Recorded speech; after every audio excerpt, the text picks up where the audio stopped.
Okay. All right, welcome back to Conversate with Akeem D. Earle, and I have the wonderful Miss London Lewis on the podcast. How are you doing? Oh my gosh, I'm so excited to be here. It's a Awesome. lovely day out here in LA, so I love this. I'm chilling in LA. I'm jealous. Well, you are no stranger to the microphone, to the camera, to podcasting, because I was recently on your podcast, Yes. More Yes. Than a Thank you Lawyer. so much. Oh, thank you. It was a great episode. It was a great time. But we're Yeah. gonna get into all that later on.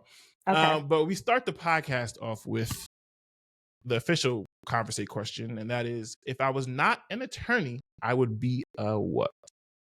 Ooh, I might be an interior designer because Really? the pandemic has got me. We just moved, so I think I'm just like looking around the house right now of like all the things I want to do. Mm, Yesterday, my husband and I, we went to Soho Home, and oh my mm, gosh, their furniture selection is fire. And I'm just mm. like, I want to mix materials. I want to I'm so The inspired. colors. Yes, all the Yeah. colors. Like I want it to feel like a Mediterranean sanctuary. Mm, And I went to HG Buttercup. I joined their trade program. I was like, I don't even know what this means because they're like, are you an interior designer? I was like, well, I'm doing my own home. Does that count? does that count? So you know what? I think lately has got me feeling like this is so much fun. I love being Wow. creative. Yeah. Yeah. Where did that creative side come from? Specifically with interior design, like where did that desire or that skill come from? I think, you know what it is? I think I've always had it in me as a child. Like I used Mm, to pretend that I was a journalist as a child and like have my own like radio show. I used mm. to I took an art class. I was a theater minor. So I think Okay. like naturally I just love, expressing myself creatively. Yeah. And so I think the pandemic specifically though, spending time at your home, you were like, Mm, that's when I really got to notice things like that I wanted to change about it and yeah. DIY. And then I would like watch YouTubes and other people's stuff on social media and like Mm. how they revamp their homes. And I was like, oh my gosh, this is actually so fun. And and now that we've moved into like I wouldn't say it's our forever home, but it's our home for like the Mhm. next 5 to 10 years. So it'll Nice. be our home. That's a good I feeling. was like, Yeah. yeah, it's like now I really want to pour into it and really make it Right. the things I want. Yeah. And I think from all my travels, I'm so obsessed with like the Mediterranean, like Spanish villa vibe. So I'm like Nice. wanting to get my hands on this right now. Not for you. Yeah. I feel like it Yeah. looks good on like TV and like the interior design stuff, but they don't tell Yeah. you how much work it is and like that goes into, like we just talked about my walls, like Yeah. doing the painting and doing the moving, and it's a lot of Oh, work. it's a It lot it of looks great on the work. back end. It's cool to think about and go on Pinterest and do your boards and Yes. whatnot. But when Yes. you actually got to bring in the stuff and start drilling holes and Yes. doing stuff, Shout out to the handyman of the world because this is an man, undervalued career. And I'm like, I need you for all the things because yo, how do you know how to do so much? facts, I can just do law and like I facts. produce, as you know, but, Yeah. Me and my wife but this literally is, said we was painting this wall, and we had our yeah, house painted that we're yeah, renting back in DC. nice. And while we were painting, we were like, yo, they deserved every penny we paid, because this painting stuff is stressful, it's long, you can't mess up for real. Like, oh my goodness, it's a And lot of things work. can look janky if you don't do it really well. So you're like, either you got the skill or you need to hire someone. Man, So, facts. So shout out to all the handyman, man. Shout out to all y'all out right? there. So I think I would be doing that. And as you know, Yeah. I also produce. So obviously I'd be Yes. doing that full time if I wasn't a lawyer also. But I think I Mhm. do that now half time, part time. So Right. I can't really say I don't do it. So, I would be doing Right. that full time Right. probably. You're one of the few guests where that question kind of doesn't apply to, because you're doing what you would be doing. Yeah. Anyway, so we Yeah. kind of jump into it. Talk about what you do right now for Mhm. your full-time profession. You currently work for MRC, which is Yeah. a I work global entertainment MRC. company. Yeah. Yes, yes. So MRC is a production company slash studio. Okay. And they have partnerships with companies like Netflix, which was my prior employer, because they did Ozark, House of Cards. So they Mhm. helped create the first like streaming television show that was like really successful. Great show. Then, Yeah. then of course, films, which I work on the film team. They do like Mhm. Knives Out, Mhm. Lovebirds, Ted, American Fiction, which won an Oscar. That was like my baby. Saltburn that was recently launched on Amazon. I mean, they're killing it right now. Everybody's like, they call themselves like the leading independent studio because they self-finance all of their films. Thankful to their unique strategic like credit facility, partnership with JP Morgan, et cetera. So because of that, they're able to just be the financier, but also produce the films that they want to see in the world. And that's when I was at Netflix, Netflix hires a lot of like third parties to produce their content that they distribute. And I was working on the deals for two films, Persuasion and Mothership, that MRC was doing for Netflix. And that's how I found out about the opportunity. And I wanted to, everybody's like, how can you leave Netflix? I was like, I loved Netflix. It was a great experience, but I wanted to learn more on the production side and really get into the weeds of like, doing the below the line deals, location agreements, music, production design or costume design, like literally working with the producers hand in hand as their partners, negotiating those deals. So you're learning the deal terms and then drafting them. So I'm still using my legal expertise. Nice. And so my official title is called the Vice President of Business and Legal Affairs. There's a team of 3 of us. Yeah, it's like we have our EVP, which is my boss, and then my counterpart, that's another VP. And it's just like every other film I get to do, every other film he gets to do, my counterpart. And it's just like really dope because you're literally seeing from soup to nuts the creation of a film come to life and working with our head of production, just like understanding the budgets, creating the budgets for the above the line, which is like all of the talent, like the director, the writer, the rights holder, the other producers that may have brought us the project.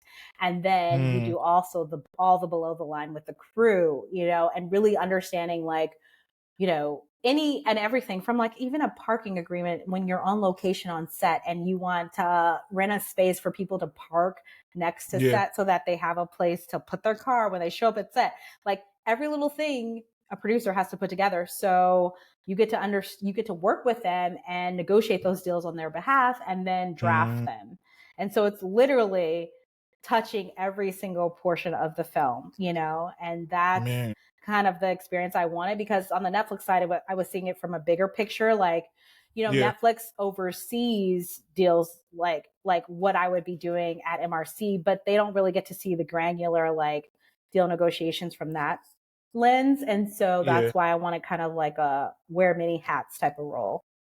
Yeah, so that's what I want to know. Like, I want to know the full workflow from like where does Netflix come in, where does MRC come in, like from the idea stage. Somebody has let's go with Ozark. Yeah. Somebody has a script for Ozark. How does that flow? Where does MRC come in? Where does Netflix come in? Where do you come in? From A to Z? I want to know that behind the scenes flow. Yeah. No, that's a great question. So it's like, it depends. It can come from different areas, but usually it's, people pitching directly to MRC because they are a self-financier, that they can finance a TV show, finance a film. They truly believe in indie talent. So, especially first-time filmmakers, that's something we really want to like hone in on and really develop those relationships of giving people a voice. Like, Core Jefferson with American Fiction. I mean, that's huge. I think he's killing it now. Yeah, wow. But he was a first-time filmmaker, right? So it's like American Fiction was, let's use that for an example. That was like pitched to one of our producing partners, T Street. They brought it to us of like, oh, do you want to like finance this project? And our creative team is pitched. If they really like the idea, then, they meet with our head of production and our presidents to really determine where it will fit in our slate. And then we can either do, multiple things. One, we could try to pre-sale it, like find a distributor before we make it, like let them know the budget that we've created of what we're going to produce this film under, and then we can pre-sell it. So like we know we have a distributor before we make it. Or what we've lately been doing is MRC will just have that meeting of the minds with our creative team, our presidents. One of our co-presidents is head of the creative team, and then our other co-president is basically our marketing / legal head. Like he's like my boss's boss. So essentially my boss too. And they will come and they will meet, internally and advise if this fits within our slate and the budget that they want it to fall under with our head of production. and then they will tell us, and then we'll have to make some deals happen. We'll have to secure the rights. We'll have to do the writing deal if there's any more writing that needs to be done. And then once it gets to a place where we can greenlight it, so we have some talent attached, we have a director, we can go and make that film as quickly as we have people that are signed on to do those deals. And meaning, when we say sign on, we go to the marketplace, like the creative team pitches to different agents or agencies looking for certain talent that they think would fit the voice of that. And like American fiction specifically, we had like the highest caliber Black talent, right? Like we had freaking Tracy Ellis Ross, Jeffrey Wright, Sterling K. Brown. Like I was just so honored to work big hitters. And it's like, you know, that budget was actually very small budget. So you wouldn't like, I mean, Cord alluded to it in his acceptance speech, but you know, we made that for like sub 10 million. So that's crazy, right? So how's a budget even decided? Is like, is it goes into like how much we want to pay the actors, this production set? How is that even decided? It's literally like the superpower of our producers and our head of production. Like I give all credit to them because they can look at a script and tell you, you know, do you need a lot of VFX? Do you need like what setting is this to create the location? Can we shoot on location or do we need to create a set? And if it needs a lot of VFX, that means, you know, it's high budget because VFX alone is millions. I mean, think of like all the Marvels and Disneys of the world. Like that's crazy expensive. Hundreds of millions of dollars, yeah. But if it's more of a character driven story where it's like real people having dialogue, and if it's not extravagant scenery, you can really like cut the budgets down, right? And so that's the superpower of the head of production at our team and our line producers. Like line producers are hired to create the budgets. So they look at the script. Well, first our head of production looks at the script. Our head of finance looks at the script and our whole finance team, and they determine, is this realistic? Could this be set in, let's say, Atlanta, New Mexico, London, England, like down the UK, street. South Africa. And then they look at like, are these places that have tax credits? So like, are we incentivized to produce in these places that give us money back for filming in their location and hiring people that are in their specific territory? Wow, I didn't even know that was a tax credit. Wow, that's dope. Yeah, that's crazy, right? So it's like people are like, let's say Atlanta, like a decade ago, I don't think there was a lot of production being done in Atlanta, but thanks to that mayor, Kareem, is his last name Grimes? I'm forgetting his last name, but like I remember Mayor Kareem, like he created this initiative to really incentivize people to come and produce in Atlanta. I went and met him in 2017 for this with this organization I'm a part of called Breakout. And I remember him talking at the time of like him really wanting, you know, to like, for one, this was pre Tyler Perry's big studio there, but he was like, you know, we've created this initiative. We really want people to invest and like produce here. This is like, there's so much land. There's so much opportunity. There's the crews that are there. Like he really wanted, you know, people to invest, bring jobs to people there. So he created this initiative, this tax incentive to incentivize people to produce there. And then next thing you know, like I think Tyler Perry was already like one of his partners, like working and producing there. But like then, you know, a few years later, Tyler Perry creates the studio, and it's just like, it's like the mecca now for a lot of productions. But it only happens when you're saying like, if you're training crews out there, and if you're giving people money to invest, like you're saying, if you hire a certain amount of crew or a certain amount of talent being produced there, and locations, then we'll give you a tax credit. So you get some money back from your budget, and you can cut your budgets down that way significantly, and millions sometimes. So if you can shoot it in an area like that, that really affects like the budget. And then, you know, like, okay, we could get talent for a certain caliber of talent for a certain budget. Or if, you know, maybe you're giving them a piece of the back end, like, you know, I can't share all the secrets, but like that's part of the sauce of like, you know what I mean? Like putting together a project, and it's all these like parts that come together. And the more you do it, like our head of production's been doing this for 20 years. So like he knows the players, he knows, you know, what people will do this for somewhat. And my boss, like the head of BLA, he's been doing this for 20 years too. So he also knows like, you know, okay, the Julia Roberts of the world will do it for this rate, but then like the more middle ground talent will do it for this, the more, you know, the junior Yeah. talent that you're kind of like breaking, and they're like, like the Yeah. Eve Houstons of They'll the do it. world who are Yeah. like, killing it. They will do it for that. So it really is a Jenga. Yeah. Is it hard balancing the creative and the finances at the same time? Because if I'm thinking about, I have this movie, Julia Roberts will be great in it, but Right. I only have this budget. I gotta now Right. settle for this, or even vice versa. Like, I know this up and coming actor would do it, but we have the bread to get a Julia Roberts. We're not gonna go with the, Right. like. Is it hard balancing the creative side of it and the I think finances? I wouldn't say it's hard. I think it's fun. That's the challenge, right? That's the Mm, job of being a producer, is problem solving. And man, yeah, the it's dope. creatives, like, they are literally, they're putting together stories that we want to see, and like people that they think would be talented, but they also don't always want to use, I hate saying the Julia Roberts of the world, but like, sometimes you don't want to always use the well-known talent, because the audience is going to expect it to go Yeah. this way for the storyline. So it's not Mm-hmm. always a surprise. So you Mm-hmm. sometimes want to feel like you're using talent that you're breaking, or talent that are less known, because that's the true character. Like, you can focus on the character and Mm-hmm. not like, oh my God, that's like so-and-so. You know what I mean? Like, Yeah, yeah, Julia Roberts is one of my favorite talents. So, hey, yeah. if I could be so lucky to Right. ever work with her, I'm going for it. But the creative's job is to really help us like escape and get engrossed in projects. And sometimes they want to choose people that not everybody is gonna know. But Right. then, but you also want to choose talented people. So sometimes you have to choose the talent that's well known, Right. because they've had the most experience. So Right. You it know what just you're getting. depends. Yeah. Yeah, it just depends. Are you gonna cast, like, take the time to hire a casting director, someone who's going to look at people's reels, look at people's auditions? That takes time, Mm, that takes money.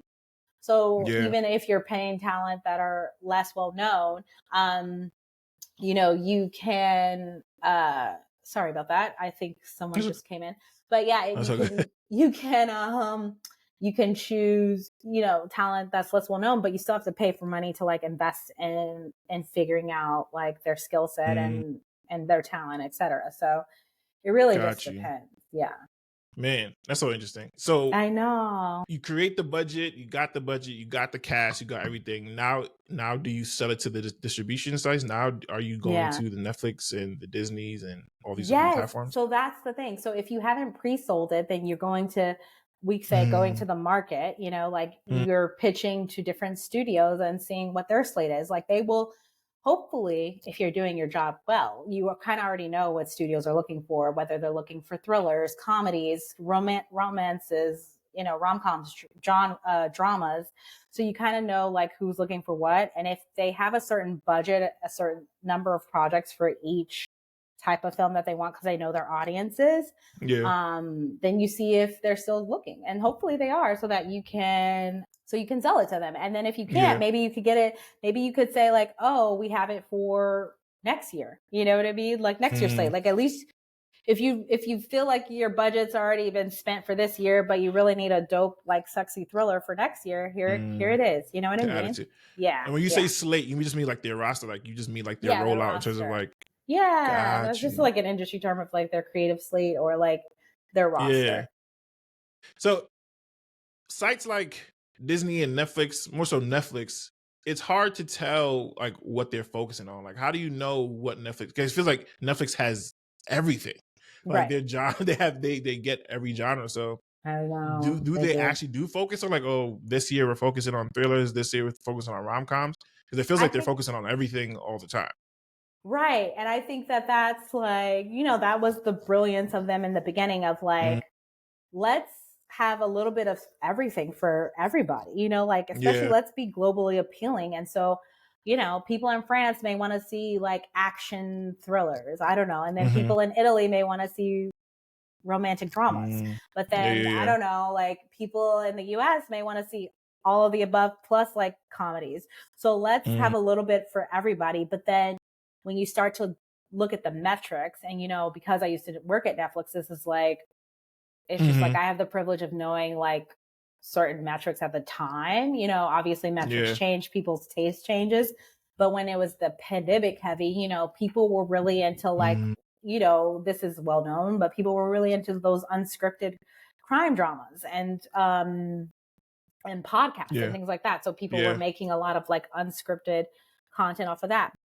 You know, it also was a little dark in the pandemic, so people wanted comedic like specials. So you saw the Dave Chappelle's of the world being made, and like, Mhm. you know, the Trevor Noah specials, and like people just wanted to have like lighthearted stuff. But then in terms of scripted content, you know, I think my personal favorite is a thriller. So I think there's Mm. always going to be that audience for that. You know what I mean? It just depends, Yeah. and it's like your best indicator is also like, what do you want to see on TV? Like Shonda Rhimes Mhm. had this brilliant quote when she was saying like, you know, I really just created stuff I wanted to see in the world, and like I'm just Man. a lover of TV, so I just wanted to like Yeah. make shows I've always wanted to see it as a kid, and I wanted to see diverse talent play those characters.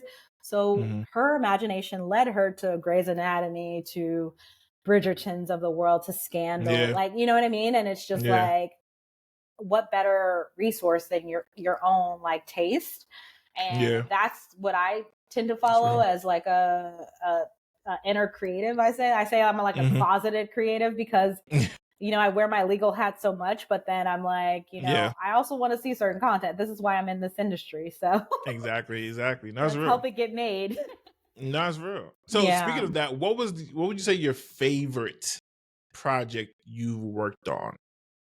Okay, so at MRC, my favorite was American Fiction. I Yeah. loved working with the T Street team. I loved working with Black talent, and the reps were dope. And that was Mhm. like huge for my career, because it's an Oscar nominated and Oscar won, That's like amazing. for Cord, you know. Yes. But then on the What was Netflix that fit? side, What was the work that you did on American Fiction? Like, what was some of the problems that you had to fix, or some of the things that you had to work on? I mean, talent deals for one, trying to fit everything in a certain budget. That's insane. Like, this is high caliber talent. So if when you're coming at Yeah. them at certain figures, you're just like, okay, I'm not trying to insult you, but we also have like a round hole we have to fit in this peg. So like, how do we Yeah. make this happen? And Yeah. then it's like, you know, I'm like, don't you want to see these amazing people work together? The Issa Raes, the Mhm. Tracy Ellis Rosses, the Jay Free Wrights, the Sterling K. Browns, like everybody. Yeah. And they were like, yeah. And somehow everybody was willing to like, you know, this was a passion project, I think, for this story as well, to like tell Yeah. this story that's different, that's not the typical slave narrative, the crime drama, Yeah. or like showing Black people in that stereotypical light. This is like, you know, I feel like I got to see my everyday people that I encounter and deal with, and myself on Yeah. screen. And so reading this script, I think that was huge. So I got to like read the script, do It's the dope. location agreements, do all of the crew agreements. So like our production designer head, our costume designer, our editor, our music supervisor, our DP, you know, like everything from Yeah. soup to nuts, the parking agreements, as I mentioned, you Yeah. know, like we shot in Massachusetts. So, you know, we shot on like a beach community in Massachusetts, and we shot in the city. So it's like Mhm. working with those homeowners, you know, the music. So like the music licensing, like that was a part of my job. So like any and everything that you could think of that it took to make this, I was working hand in hand with the That is producers to dope. paper it and negotiate it. That's So, amazing. so yeah, that And was usually really it's freaking interesting because cool. usually when you see movies with like A-list act, like a bunch of A-list actors, Yeah. it's usually you can usually tell like, okay, somebody with a bunch of money just paid them and they made like a nice little fun movie. But and Hmm. it's rare that you have an American Fiction where there's a lot of high level actors and it's a really solid. It's not just like a feel good fun movie. Just it's Yes. no, it was an Oscar winning movie. It was Oscar a real winning. And I think it was yeah, surprising for a lot of people. Like, I don't think yeah, it's crazy. I was like, when I read the script, I was like, oh my gosh, has this been done before? Because I was like, mm, it's shocking that this hasn't. Um, yeah, but yeah, we did our research, and no, it hasn't been done. And it was based off of a man, book. And, you know, it's so crazy. Like when Cord, I don't know if you heard that story, but like at the premiere, he mentioned how the author of the book gave him a free 6-month option on the book to write the script and really try to like sell it.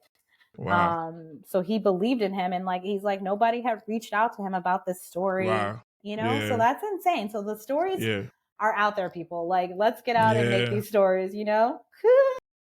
And that's honestly the biggest, I guess, critique with the movie and TV industry now. It just feels like a lot of things are remakes, a lot of things are sequels from the '90s Yeah, and yeah, different things like that. And the biggest push, what you see online, is like why don't we have any new ideas? Where are all the new ideas? Exactly. There are newer, let's stop doing so many remakes. Like, granted, I love a good remake, but sometimes let's keep the valuable story as is. Like, okay, we get it. Like Little Mermaid, that was actually cool to see it come to life as a live action. Yeah.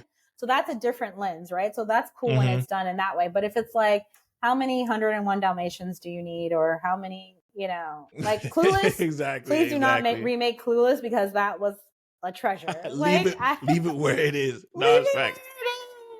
And I also think that comes with like us. We're now the adults, so now we're like, leave our nostalgia where it's at. Don't mess it up. And now they're trying to market our stuff which is what they did back in the day. But it could be the bias of now, but I still don't feel like there was as many remakes when we were younger. It felt like there was way more original content than we have now. And that's just the creative, like closeted creatives coming out of like, I don't want to see another remake. I want to see an original story. People have evolved, so there are stories that can evolve. You know what I mean? Like, the evolution of creativity is there. So like, let's like sort that like.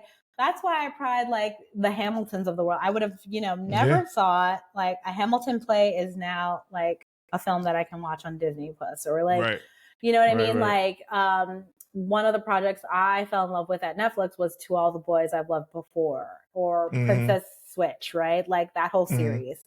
And that, like, I don't know where that would live if it wasn't Netflix. Like, I feel like Netflix, although they one of the critiques was like, oh my gosh, you could almost like pitch anything to Netflix. And it's like, well, that's a good thing, because then it allows people to feel less typecast. Like, if I'm going to pitch to HBO Max, I know it has to be a little bit more elevated, and it's like, and like being a little bit less commercial, right? Like I'm thinking like Succession and Billions, or all that, those types of films. Like those are the shows, like Insecure, like it's like a little bit grittier. It's a little bit more character driven. It's less like poppy. You know what I mean? More character development. More character development. The show industry is a little bit raw, and it's a little bit. And so it's just like, okay, we know for those stories, go there. Or for Disney, let's go a little bit more lighthearted. Let's go a little bit more family friendly. You know what I mean? They have their styles. Yeah. But then for Netflix, it's a little bit kind of like run the gamut, which is kind of cool. So then it's like, let's tell some other stories. You know what I mean? So I feel like there's a lane for every type of content out there. And now with YouTube, it's just like, and social media, it's just like, sky is the limit. Like, thank you for podcasts. TV shows. You know what I mean? No, for real. I'm glad you brought up TV shows. I do want to ask you, I've been trying to figure out why series can't make it past like 3 seasons. It feels like, or there's a bunch of limited series, even in Netflix. I feel like Netflix is king of like limited series. Yeah. Where that's huge. They're crafting it now where it makes sense that these series ends in one season. But I know in the beginning, there was a lot of shows that came out on Netflix where it was like, man, where's season 1? We're season 2, we're season 3. I feel like a lot of them just ended. But now it feels like everybody's just doing limited. One season of like 10 episodes, maybe 12. They build the story and then they hurry up and finish it at the end. Yeah, they get you hooked. Can you speak? Right. They get you hooked, and then you could tell at the end, because it's a limited series, all right, we gotta get this done. We gotta finish it up. Like wrap it up. Yeah. Tell them who got killed. Tell them who's the killer. Tell them and who did why. What's the motive?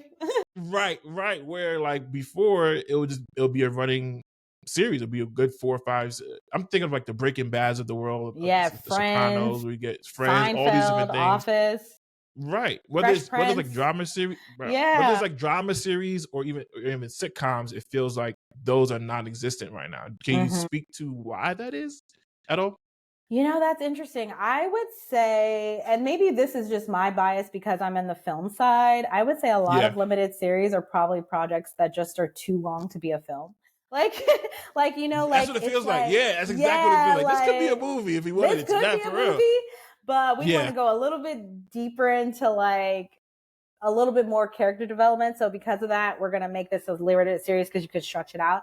And honestly, TV now is like the budgets in TV. I mean, it's insane. It's almost like more expensive to do TV than film because the budgets per episode, it's episodic, right? So like let's say we can do a film like for 5 million or 10 million, sometimes they're doing that for one episode. So it's like each episode is doing that budget. Like that's expensive to keep going. You know what I mean? So it's like the inflation costs have increased. And so because of that, sometimes distributors are like, our and creatives are like, our audience members are just more savvy these days because we've been seeing so much content and consuming so much content, especially in the pandemic, that it's hard to like have these storylines because they kind of like, they just know how they're going to end, or it's like, how many twists and turns can you give before it's just like, let's get to it. You know what I mean? Like, it's sometimes the best way to have the best show is to just like catch people off guard by telling people how, like Savage Beauty. Oh my gosh, that was a show that I just discovered this summer on Netflix.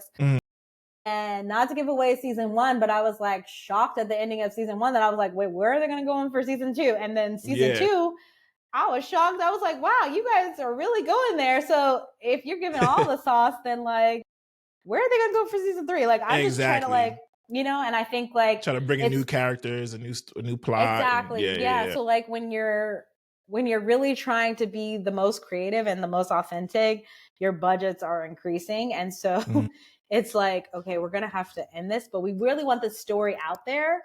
But like, do we need 50 million seasons? And then also it's just like, let's allow other stories to be told. We don't need, like, I think the Friends of the world, the Offices of the world, the Seinfelds, and Family Matters, etc., Cosby Show, like things that were going on for multiple seasons. SVU still give it, shout out to them. And CSI, I'm just like, now those I feel Grey's like Anatomy. Yeah, there's like a format, right? And it's like somehow they can still be unique in each storyline, and it's like probably because it's almost inspired by a lot of true life that you can be real and think of new storylines and still be creative. But other storylines, it's just like, how long can we watch this family go on? Like 8 seasons? Oh my God. I like have seen this family grow, and like they're full-blown adults. Their voices have changed. That's how people feel.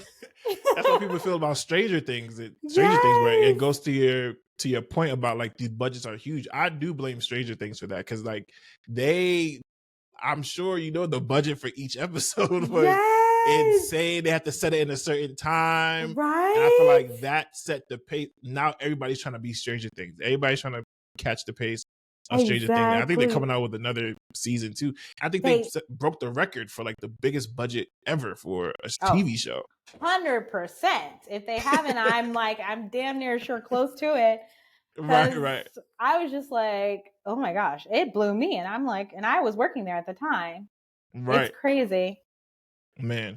So speaking of new ideas, you're no stranger to new ideas. In March 2020, you were a second round finalist in the Create the Writers Room short film competition for your short film, 8 Degrees of the F Boy. Yeah. I need to know all 8. What are the 8? Why not 15? Why not 12? Why 8 degrees? What makes there only be 8 degrees? And I want to know each degree. What are each degree of the F Boy? I'm very intrigued by this. Oh, that is interesting. You'll have to watch the short to I've been trying to find it. You gotta let me know. I was literally trying to find it online. Please do. I want to watch it. Maybe I should post it on Vimeo. I don't know why. There was a time when I used to be so shy about showing my creative side as a lawyer. I was like, are people going to take me seriously in my profession? And shout out to Netflix and my old boss, Liz Polk at Netflix, who basically helped me find the courage to lean into my interests outside of my day-to-day, because I started to become more vocal in 2021 as a result of like working under her and just being honest about like producing on the side and realizing like, oh, as long as this doesn't affect your job, you can do whatever you want. You know what I mean? Like your off time is your off time. If that's how you want to spend your vacation, shooting a pilot or some unscripted show, have fun at it. But like when you're at work, you're at work. And I was like, okay, as long as like telling people this is the other stuff I do, you know what I mean? Right, wasn't going to hinder me having a job, then that's fine. And so I didn't like post a lot of the stuff that I did, but like, that was my first short, and becoming a finalist in the top 10 for that one. that basically gave me a little bit of the courage. And then in 2021, a friend was working on her own production company and had to deal with like the Shade Room to do these 3 shows for Facebook Watch, and so unscripted shows. And so I worked under her and produced 3 unscripted shows. But that short was really inspired by a true story. It was like my therapy it was like I was dating a coworker at the time in New York 2 years prior, and he had... It's always a bad idea.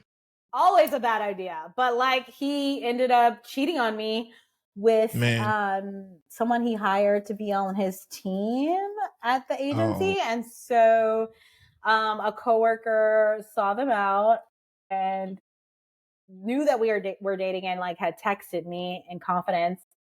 And so I made a show that was loosely inspired by that, but then I created the characters as if they were friends, because the girl that he ended up cheating on, like, I actually liked her as a human. If I didn't like, we were like friendly at the office. Right. If we would have known that if we would have known the other person was dating, I don't know if we would have like pursued it, both sides. But either way, I made these 2 girls step siblings or half siblings, and it was a guy like dating the 2 of them. They were in different parts of the world, one in the UK, one in New York. And because you know, at the time, I just referenced this person as the boy because he was a coworker, so I never really wanted it to get messy in the workplace. And so I never really used his name, and so people never really knew who I was dating unless you were really close to me. And like, my coworker at the time was really close to me, so I mean, still is, actually. She's like one of my favorite people. But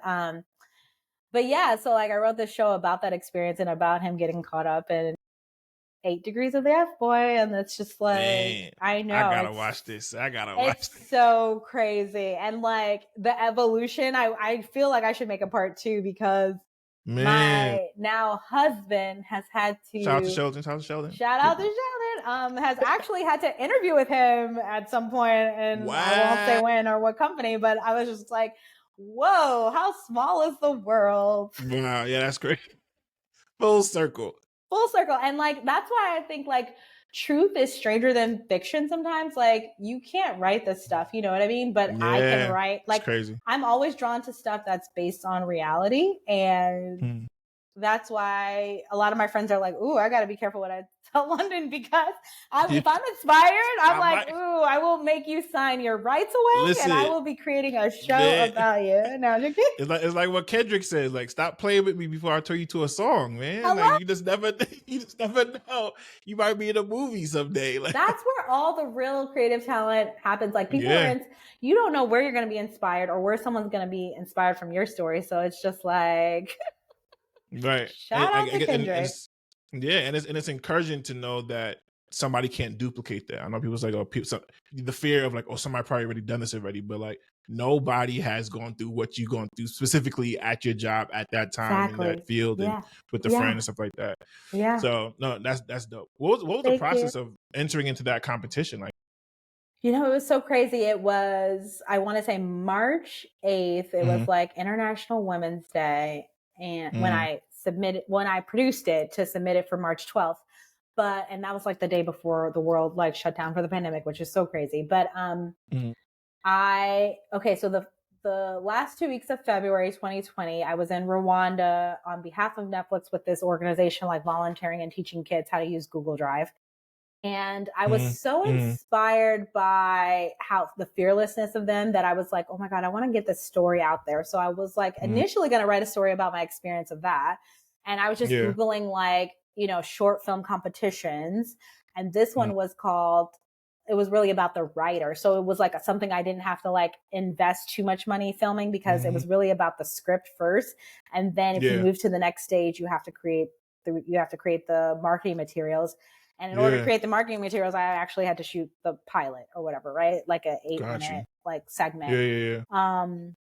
But yeah, so this one was really about your script writing. And this was the first time where I was like sending I had always written since like 2008. I was like writing on the side of like, you know, just journaling and storytelling and things like that. I always had like a voice creatively that I wanted to like have as an outlet.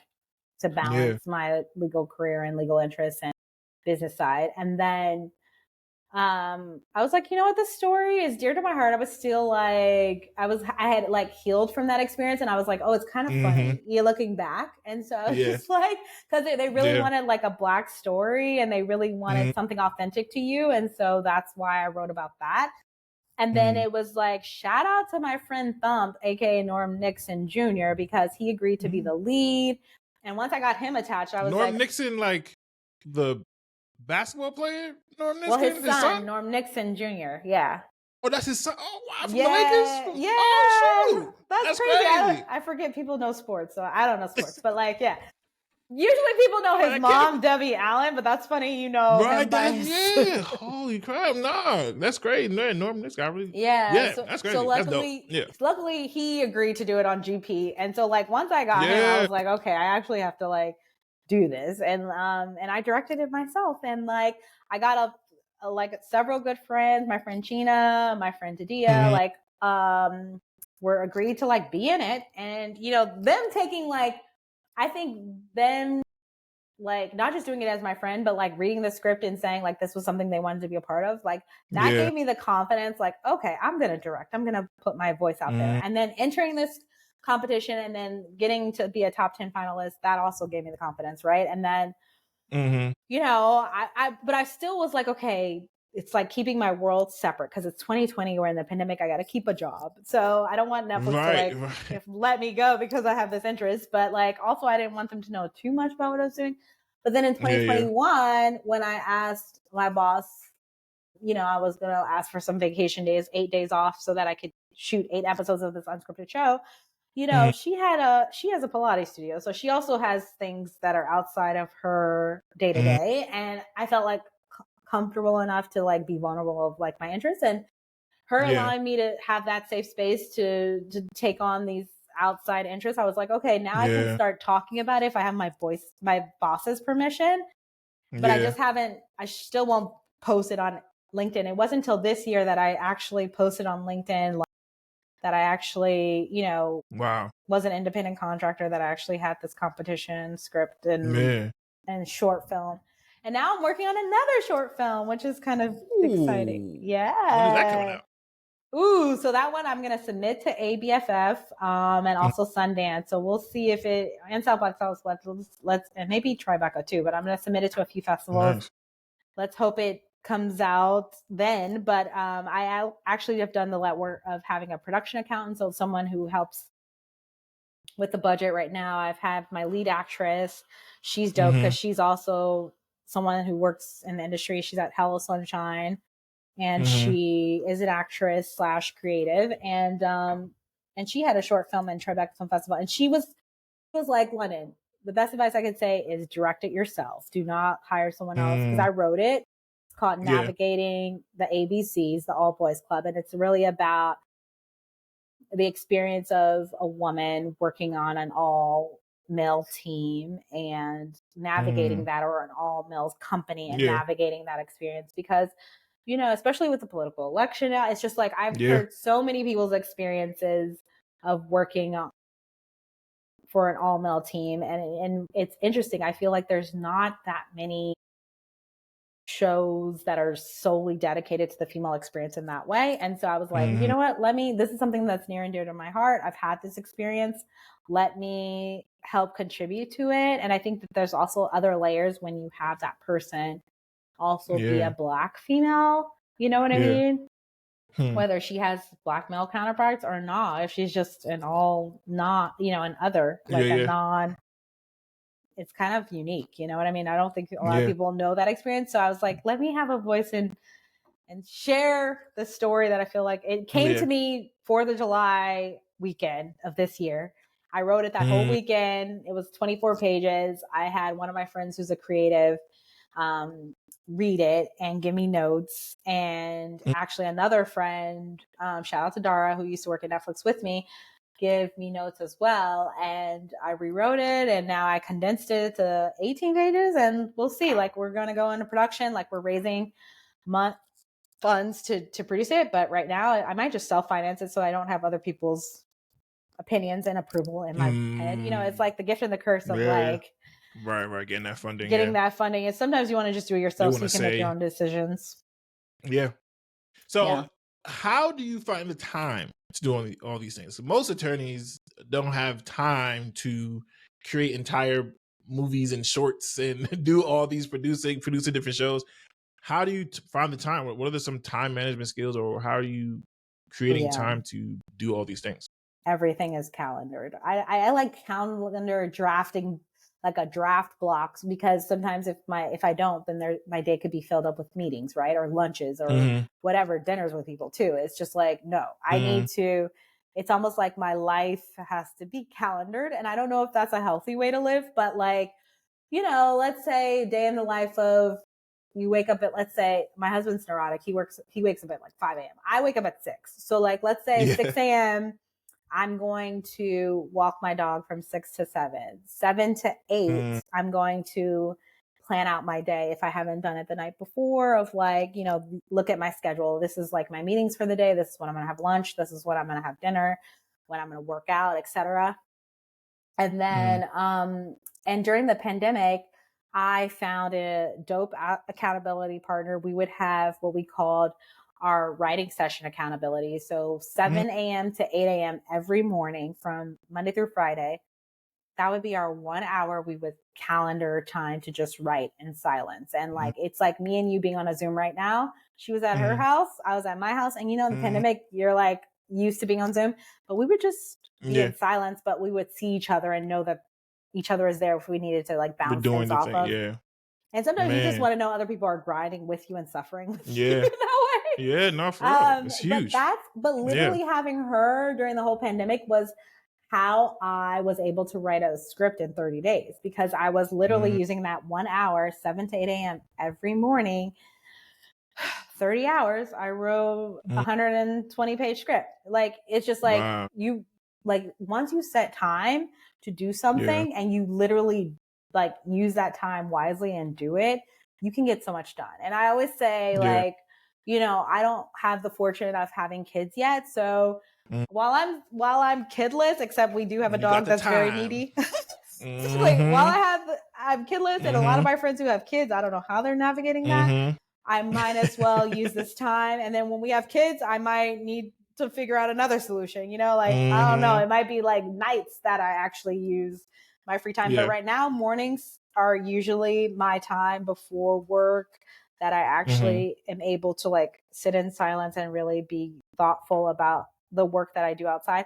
And then sometimes nights when people fall asleep, like when my husband's asleep, when my dog's asleep, and I'm a TV junkie, but I had to like truly limit myself during the week and say, you get maybe 2 to 4 hours of TV a week, like the work week. So like, I'm not watching more than 30 minutes or an hour of TV every day. You know what I mean? And so you can use that free time. You can't imagine how much time people can just sit down and like get stuff done if they're not always consuming content, whether it's through social media or TV. Like, listen, man, how much free time you get back? You're like, oh my that's my God. biggest issue, like limiting those distractions. And It's getting that time hard, back. but once you do 100%. it for like 21 days, 60 days, it gets easier. And when you're actually doing something you love, you're like, you're pouring into yourself, right? You're like, this is actually my own therapy of like being able to like write and be creative and see something tangible come to life. Like, I get a little bit of a high off of that. So selfishly, it's really being selfish for me, because my husband's like, absolutely, you could be spending more time with us, me and the dog. And I'm like, okay, let's calendar some more time for that. Right. Put you to put in the calendar. Yeah, put the schedule. Man, that's right. And then you want to keep doing that. You want to keep chasing that feeling of, like you said, having. Even with this podcast, I think it's the dopest thing in the world that I had this idea in my head and now I'm able to see it on paper. Like, it's now actualized. There's no better feeling than doing it. And then you get the reception of other people say, hey, this is a good idea. This is actually enjoyable. It's like, whoa, this was just in my head. Like, I just thought of it. So and the universe will conspire to help you. Like, what I'm realizing, because literally I thought 2021 I was being more open, but 2024, creating my podcast May 21st of this year and already being on season 2, like, this is insane to me. And like, even, meeting you knew my husband since childhood, but like we never met. And like exactly. the world conspires when they see like you actually following through with your interests. People are like, oh, I didn't know you were interested in that. Let me send you referrals. Let me send you people you should be interviewing and talking to. And that's how we met. Man. No, that's exactly. So I do want to ask, so there's a person in law school right now. They're going to watch this episode. They were 2L and they're like, man, I want to be where London Lewis is at. Yeah. What advice would you give that person in law school? I would say, especially while you're in school, because you're not a threat to people. So like you can intern everywhere. You can take coffees with people. You can just reach out to people blindly. I have people reaching out to me all the time on LinkedIn, and I'll take Zoom meeting calls with them, in-person coffees or whatever. My treat. But like, find people that are doing what you want to do and literally take informationals with them. Like, look at their day-to-days, learn what they're doing and learn their blueprint. I feel like there's so many unique career blueprints out there of how people are doing what they're doing. Like one of my, my old boss, Angela Rogers, my old boss, Elizabeth Pope, like these are two women that I find like really inspirational because their career blueprints, I look at them and I'm like, oh, I want to be like them. But like, I have to kind of like look at their careers and how they navigated it. And it's so easier now. It's so much easier now because you see on LinkedIn, like really people's paths and you're like, okay, so that person may have worked at a firm, or that person went straight in-house, or that person, I don't know, clerked for a year for a judge and used that relationship to like, because everybody is 6 degrees away from each other, right? So like, true. And as long as you're putting your best foot forward on every job that you're doing, no job is too small or too big for you. And you are being thoughtful about following up and like being gracious and thankful for other opportunities that people are giving you. Your reputation and your personality, like that will take you so far. Like being a gracious person will take you so far, and being someone that's willing to pour back into people will take you so far, because people like people who are going to give back and not just take, right? So I feel like, really mapping out, what do you want to do? Like being honest with yourself. Some people want to be lawyers for the rest of their lives, and that's totally fine. Like do that. But what kind of lawyer do you want to be? And like, who are the people that are doing that type of law? Like, especially with AI right now, I'm so fascinated by the people that are practicing AI law. Like, I'm like, ooh, how can I? And, my company, we just created an AI team, and I was so honored when they asked me to join that collective, because now I have a reason to pour into them of like the things that I'm learning, because I'm just like so excited and so interested, and I want to invest in that.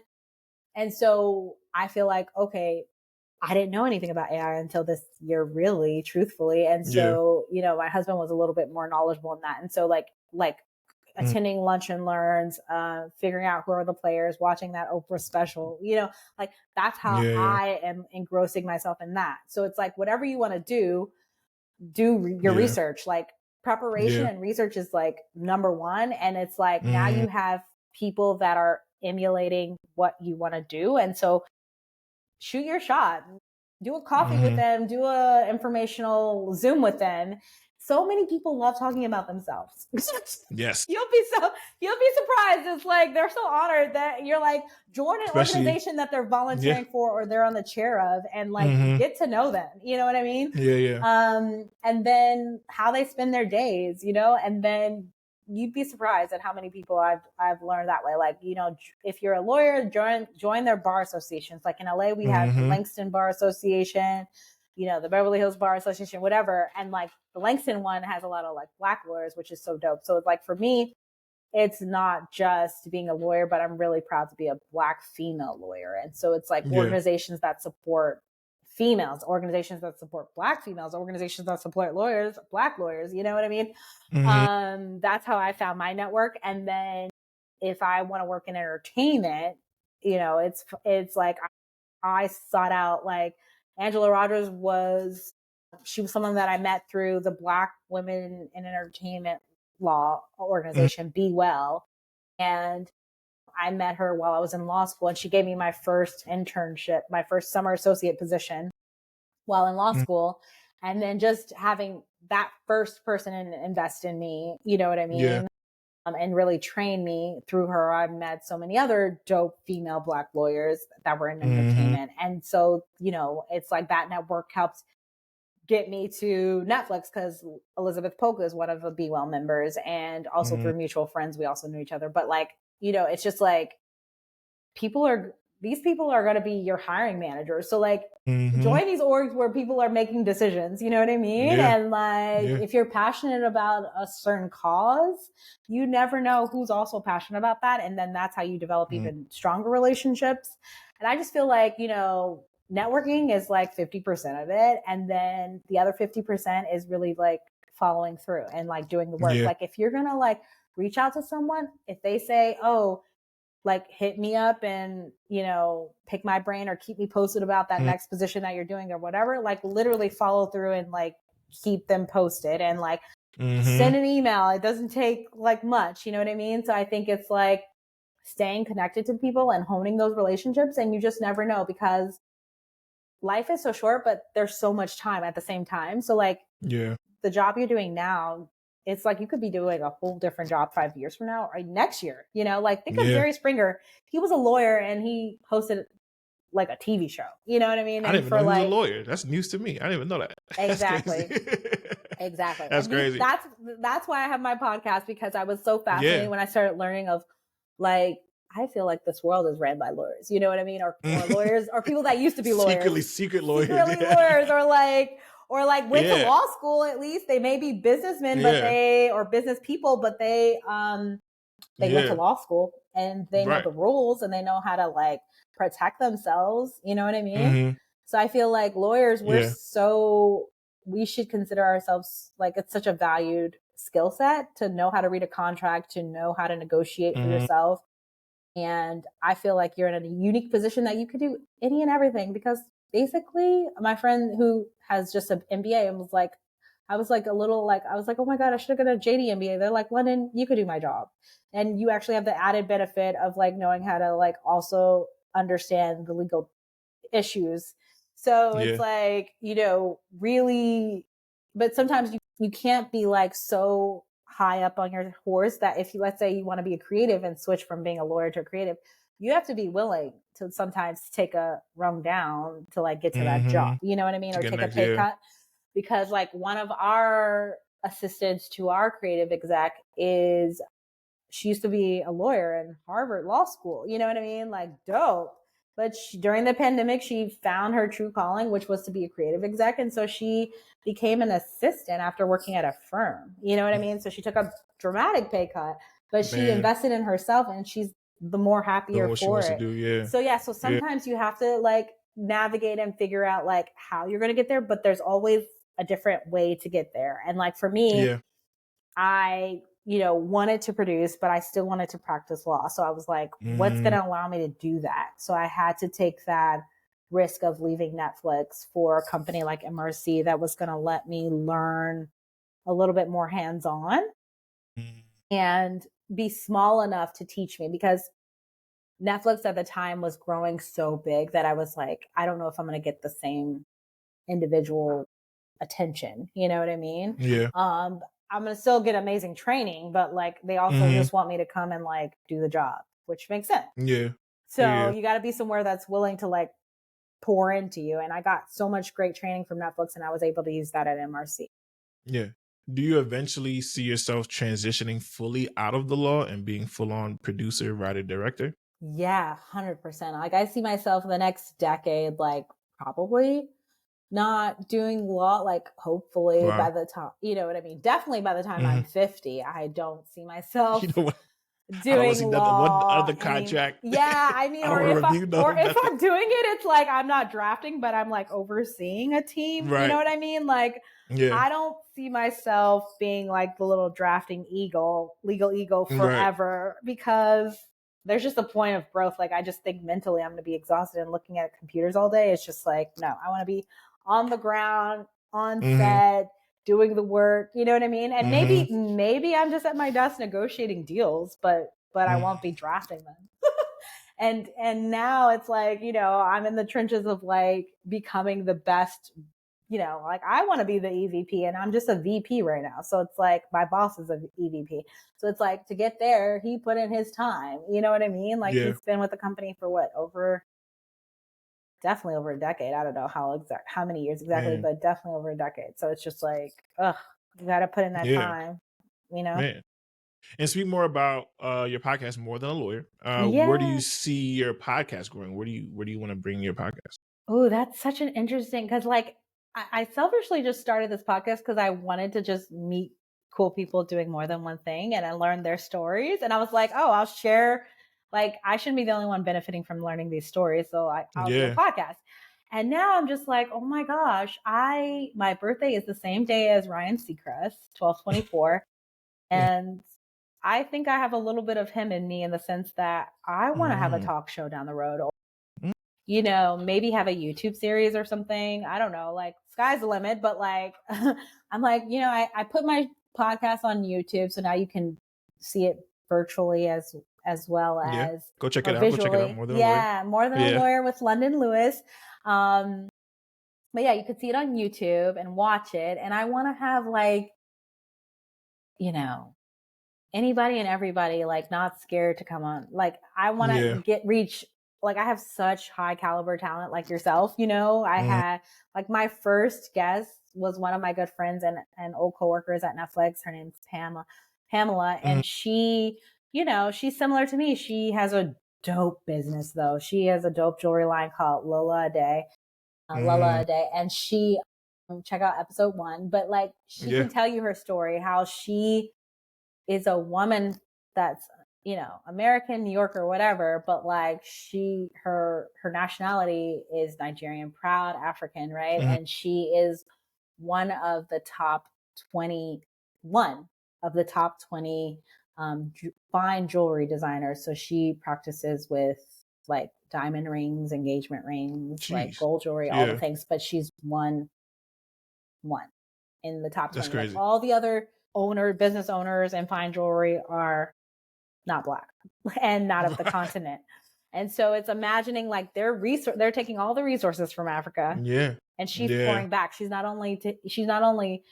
pouring back because she has this water initiative that pours into the people of her community in Africa. And it's just so dope to like I want to support businesses like that. But she's also like a dope ass lawyer at Netflix. Right. Yeah. That's crazy. Killing it. That's like, crazy. And I'm just like, these are the people that I'm interviewing and have the fortune of not even like just talking to them, but calling them friends. Like I want to show the world these are the people, you know what I mean? Yeah. And who knows? Like the goal is to also have Kim K. Let's not be. Let's sky's the limit. Barack, Michelle Obama, like Deborah Martin Chase, who was a lawyer, turned, you know, Denzel Washington's producing partner, turned her own EP. Like she's the reason we have. You know, she hired Shonda Rhimes as an intern, so she's the reason we have like the scandals and the Grey's Anatomy, as far as I'm concerned. And she was a lawyer, like killing it. You know what I mean? And so it's like these kind of people, I want to like expose the world to their stories because not everybody knows unless you're a lawyer trying to do what they're trying to do. And that's literally like, if you're trying to do what I'm trying to do, research what I did. Like that's literally how I'm doing it, is seeing like all these like, unless you're exposed to people and what they've done, it's hard to really know what to do. You know what I mean? So I'm just like creating it as I'm going and just being honest in that approach. And whenever people tell me like, you know, or they ask me like, what do you do? Da, da, da. Make sure you have that canned elevator pitch to be like, oh, I do this, this, and this, because who knows what relationships they have or how they can help you. Or they may just want to like support you and listen to your podcast. So no, that's real. Yeah. And this is my own form of research. You already know, like I love what you do, and I love the fact that you're able to be in both fields. So this is selfishly my research, trying to see where you're at. Right. And I'm doing my audience a favor of getting to know like how you got to where you got to in the work that you do. But no, absolutely. Thank you. I love seeing lawyers and creatives and seeing how they bridge those gaps, because I feel like growing up, the law and being a lawyer is so prestigious. It felt like if you choose to be a lawyer, that's all you can do. You have to put all your energy into this thing, especially because you went to law school, you spent all this money. It's like, I'm gonna be a lawyer. That's all I'm gonna do because I spent all this time and energy, take the bar exam, all these different things. So I need to stay in this lane. But like you said, you meet all these different amazing attorneys, and you realize, oh, you're doing this, you're doing that. You a chef, you make jewelry, you're a producer, you make movies. What? Like, how do you? And it gives you encouragement. Like, man, like all these ideas I had, I don't have to like suppress them or feel like I have to limit give myself. up on my dreams. So that's I love that. That's like exactly why I have this podcast too. Is like so I can see like how are you able to balance both and see how they interplay with each other and help you become a better lawyer and help you do whatever you do outside the law also. Yeah, and I love that you have this podcast because I'm just like, especially like you originating in the DC part of the world, and like yours is more of like the traditional lawyer's path that turned this, and I'm just like, I'm so fascinated by those people because I'm like, I mean, I'm interviewing people that were like lawyer turned Emmy award winner, like Susan Baracco is I think on my episode 5, or like, you know, my episode 4 has Sip and Sonder founders, like their coffee house like brand that has a deal with Disney now, but they were like corporate attorneys that met and became besties. Like that's insane to me to work at a top 10 firm and like now be business owners and like have a deal with Disney. That's insane. And they're Black females. Like it's killing it. It's just like I'm so inspired by all of you guys. I'm just like, how did y'all switch? Like me, I at least feel like I work with producers, so I'm selfishly learning how to be a producer while doing my legal job. So it's just taking all the information, which is fine. But like you said, that's how it's supposed to happen. You're supposed to pour it into the world, so you pour back into you. Like give up, like you don't hoard that information. No. Let people know 100%. How to grow. 100%. That's dope. That's dope. Oh, so this is a perfect way to end the pod, and the way we do that is with the closing argument. And the closing argument is basically you leave the audience with a word of encouragement, whether you want to summarize what we talked about today, whatever you want to do. You want to write like a mini story with it, I don't know, on the fly, like an impromptu script, whatever you want to do with it. But it's called the closing argument. And the caveat is I give you a word of the day and you can't know the definition. I don't give you the definition. You just have to, and this place is the creative side. It's perfect for you. Okay. And you just have to fit it in however you so choose, and I'll let you know if you use the word correctly or not. Ooh. And and the word of the day is petulant. Petulant. Ooh, petulant. Okay, sounds negative. Okay, I have it. You're warm. You're warm. That's a good. That's a good. You're warm. Do not be petulant. Do not be fearful. The sky is the limit, and you can literally write your own career blueprint. Like if you are a lawyer wanting to do law, that is amazing. I salute you. But if you are a lawyer that has practiced law and discovered you have more interest and you want to do other things in addition to your career or pivot into a brand new career altogether, the sky is the limit. Figure out what you want to do. Once you find what you want to do, if you want to do more than one thing, really organize your schedule, number one. Maybe delegate some work. But if you want to pivot altogether, figure out who's doing what your dream job is and how they got there. And that is the key, right? Don't be petulant. Don't be fearful. Like really hone in on your path. And literally, I got some good advice about, there's a woman that I met this summer and she really showed me the blueprint of, she used to work at LinkedIn and she got promoted every year for 7 years straight. Once a year, she was a new promotion. So she was killing it by the end. And now she's the head of a marketing team at Google. But the way she did it was she had a formula. Every time she met with her boss, she would list 3 things that she did well that week or that month, 3 things that she wanted to change within the team to make it better, and then 3 things that she wanted to educate herself on or personal professional development. And so you basically, by the end of the 12 months of a year, she basically, by emailing this to her boss for every meeting, and that was her agenda, she was already feeding her boss the 3 wins. She was already feeding basically her The reasons reason for her promotion. Yeah. And I was just like, Yeah. literally that formula is how you need to approach life. So like, if you're at A and you want to get to Z, start off listing where you're at A and to Z, and then literally from B to Y, there's so much creativity on how you can approach it. Do not be petulant. I hope I'm using it right, but I'm just imagining what it means. Right. But yeah, I'm imagining it's being like, don't be hesitant, don't be fearful, don't like second guess yourself. So you tell me if I'm using it rightly, or correctly. Yeah, but I'll let you know. But yeah, I'd say that's literally the formula to life. Even when you're dating someone, like I tell the story of like how I met my husband. In 2020, like the New Year's Eve going into 2020, a bunch of my friends, we were all single. We made a list of what we were looking for in our partners, and we were very specific. Like I wanted a man who, was a New Yorker. I got a New Yorker, even though I'm in LA. Like, can you imagine like being that specific? Like I want someone from a specific like sector. I wanted someone that wasn't an only child, because although I have siblings, I was raised an only child. So I don't want someone that was a little selfish like me. You know what I mean? Like you have to be very specific.